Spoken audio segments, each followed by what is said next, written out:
What's up, lore masters? Something I find extremely interesting is the Union's very peculiar way of handling lesser evolved species. Whether that species is reaching out to say hello or for assistance, or what the Union considers is its non-interference policy, it both has great sides to it and very bad sides. To be fair, these policies haven't completely been explained, so for now these issues will remain until the universe expands on them.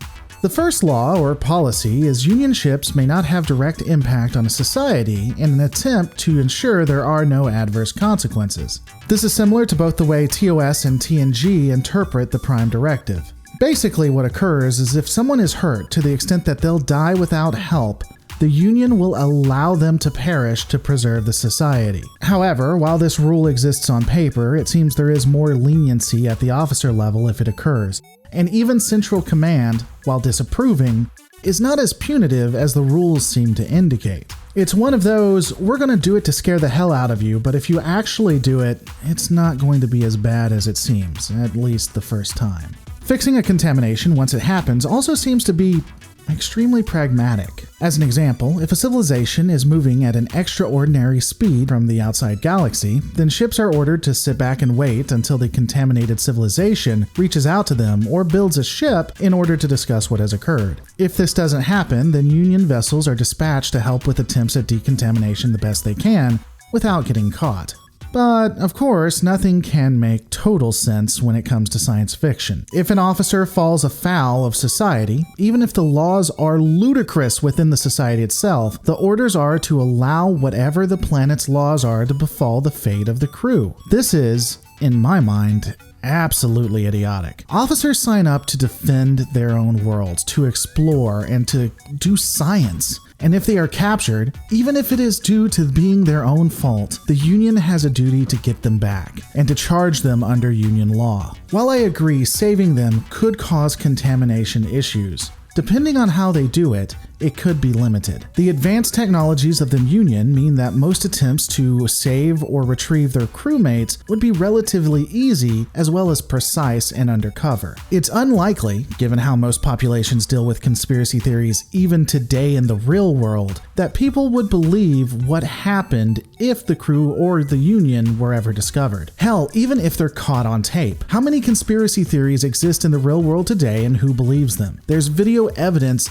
everywhere of how aliens exist, but how many people really take it seriously? And if we're dealing with a society that doesn't have the ability to record others, then contamination is even less likely. Let's be realistic. The outcome of Orville's mad idolatry, or even TNG's Who Watches the Watchers, is a very small percentage. Most people would ignore these events as mad ravings of lunatics just trying to trick them or who have just gone off the deep end. It is extremely unlikely that a religion would pop up around Kelly or even the acts of what occurred with Dr. Crusher.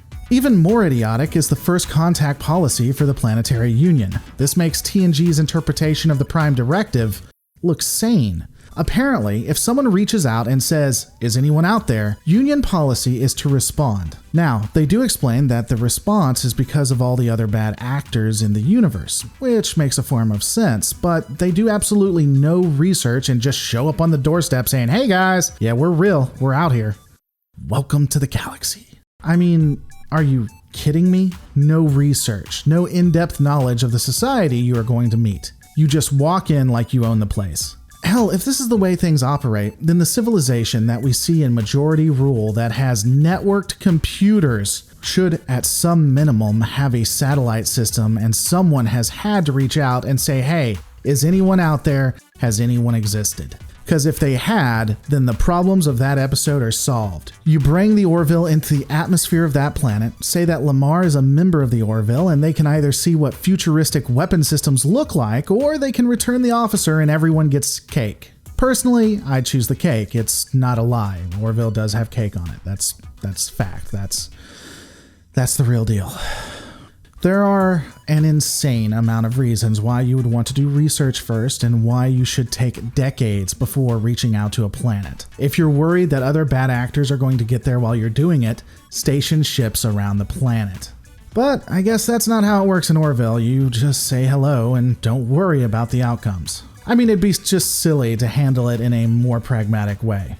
I know that this is a shorter one, but I've been binge watching Orville and I thought it would be interesting to discuss, especially since I have so many videos on the Prime Directive.